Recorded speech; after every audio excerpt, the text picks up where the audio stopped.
In this episode, Google Chrome 8, Microsoft previews Silverlight 5, and Gowalla 3.0.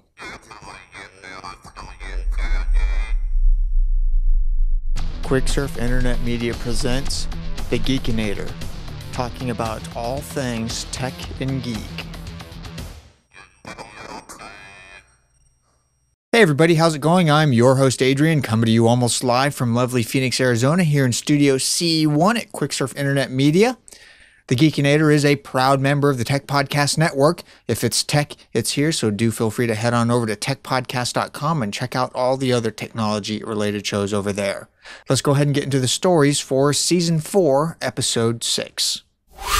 From Digital Trends, OnLive announces a $10 a month unlimited game streaming plan. It seems like $7.99 to $9.99 is the magic price for streaming content these days. Both Netflix and Hulu recently announced unlimited plans for $7.99, and now OnLive, their video game equivalent, is offering unlimited use of its service for a monthly fee of $9.99. It's named OnLive Playback. There's only 14 games on the service at the moment, including Prince of Persia, Lego Batman, Fear 2, and World of Goo. These games can be played for free with a subscription, and go check it out. From PC World's Business Center, Zynga acquires Words with Friends developer NewToy. Zynga, purveyors of Facebook-dominating games like Farmville, Frontierville, Fishville, and Petville, announced on Thursday that it had acquired Texas-based mobile gaming company NewToy. NewToy, of course, is behind iOS smash hit Words with Friends, along with titles Chess with Friends and We Rule. Word game fanatics needn't fear that Zynga's acquisition of NewToy spells any sort of doom for the most popular multiplayer iOS word game.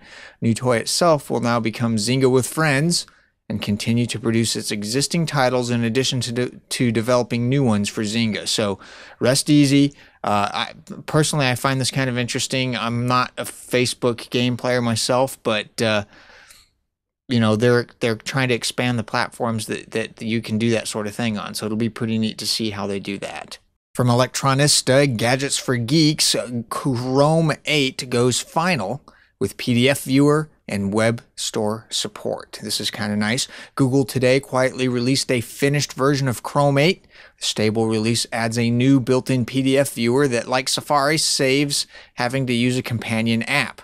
The tool is sandboxed to prevent a rogue PDF from compromising the browser and posing a security threat to the rest of the system, which I would hope so, simply because that's kind of an important thing.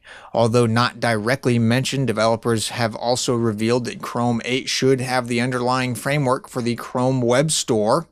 Google's portal will let users shop for web-based apps such as Flash games or HTML-based productivity tools. So kind of neat. Apple's been kind of blazing the way with their iOS web store, and now the OS X Lion web store that they're going to bring to Snow Leopard. So it's interesting to see everybody kind of falling in rank and following suit. And if you ask me, this is one of the best things that could have ever happened, because otherwise it's pretty difficult to find applications.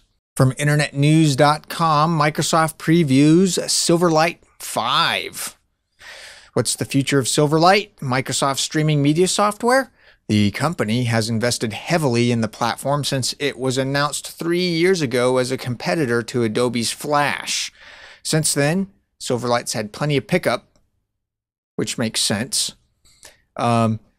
Now, despite fears that Microsoft's streaming media technology is being phased out, new features are on their way in Silverlight 5.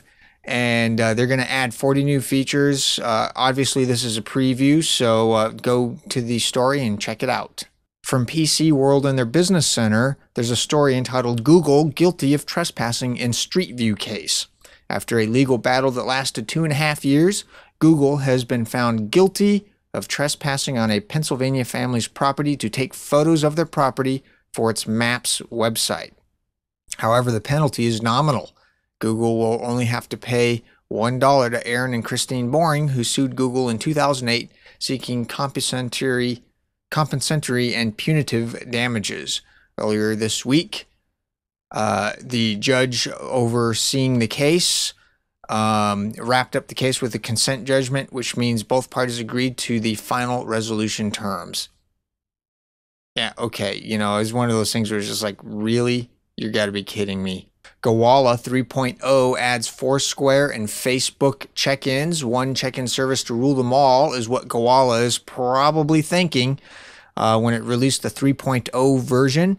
It allows you to check into your favorite spots via most location-based services, which is kind of cool. So if you're one of those location-based service people, I'm personally not. I just, think the opportunity to get stocked is a little high, but if you like doing that sort of thing, then this is the service for you. That'll pretty much do it for this edition of the Geekinator. As always, everything we've talked about is linked up in the show notes. Just visit us on the web, quicksurf.com. You can shoot me an email, geekinator@quicksurf.com.